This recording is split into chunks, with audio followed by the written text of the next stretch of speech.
Hello' everyone, কি খবৰ আপোনালোকৰ? আশা কৰোঁ সকলোৰে ভাল। আজি আহকচোন এটা নতুন ষ্টাইলত চিকেন বনাম দেই।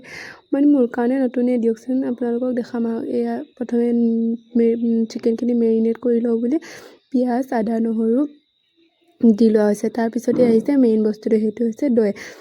দৈ অকণমান সৰহকৈ দি লৈছোঁ, ঠিকছে দিছোঁ। মানে মই দৈ খাই ভাল পাওঁ বুলি কৈছিলোঁ নহয়, তাকে মই দেখাই দিছোঁ ৰ'ব। দৈখিনি দিয়াৰ পাছতে তাতে এতিয়া মছলাখিনি এড কৰিম। মছলা মানে হালধি, তাৰপাছত নিমখ দিয়াটো দেখুৱাবলৈ পাহৰি থাকিলোঁ দেই গাইজ।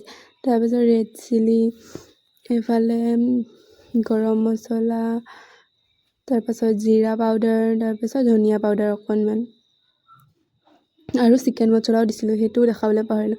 তাৰপিছত ধুনীয়াকৈ চিকেনখিনি ধুনীয়াকৈ হাতেৰে সানি ল'লোঁ।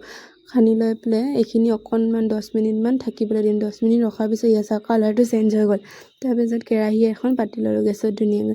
তাতে অকণমান জিৰা দি চিকেনখিনি দি দিলোঁ। চিকেনখিনি ধুনীয়াকৈ মানে ভালকৈ সিজালৈকে ভাজি লৈছোঁ। তাৰপাছত একো কৰিব নালাগে, ভালকৈ ভাজি হোৱাৰ পিছত তাত অকণমান পানী দি দিছোঁ। পানী দিয়াৰ পাছত এইখিনি উতল আহিবলৈ দিম। তাৰপাছত লাষ্টত অকণমান নেমু চেপি দিছোঁ, মানে নেমু দিলে অকণ ভাল লাগে, সোৱাদটো ভাল আহে। তাৰপিছত লাষ্টত এয়া ভালকৈ উতলিবলৈ দিম। নেমুখিনি দিয়াৰ পিছত এয়া চিকেন ৰেডি। এনেকৈ বনাই খাবচোন, বহুত বেছি ধুনীয়া লাগে। মই কিন্তু ভাল পাওঁ দেই ৰাইজ।